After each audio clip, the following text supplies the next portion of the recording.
آج ہم انشاءاللہ امتحان میں کامیابی کے لیے دعا کو سیکھیں گے۔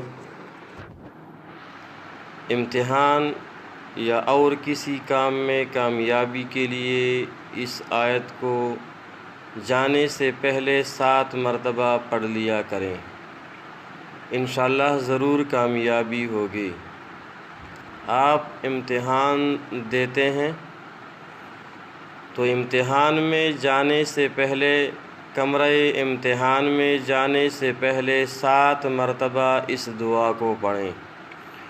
کوئی اور کام ہے اس کے شروع کرنے سے پہلے 7 مرتبہ یہ دعا پڑھ لیا کرے، انشاءاللہ اس کام میں ضرور کامیابی ہوگی۔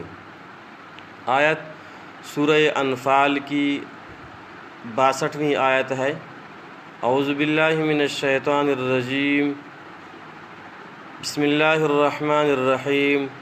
فَإِنَّ حَسْبَكَ اللَّهُ هُوَ الَّذِي أَيَّدَكَ بِنَصْرِهِ وَبِالْمُؤْمِنِينَ فَإِنَّ حَسْبَكَ اللَّهُ هُوَ الَّذِي أَيَّدَكَ بِنَصْرِهِ وَبِالْمُؤْمِنِينَ۔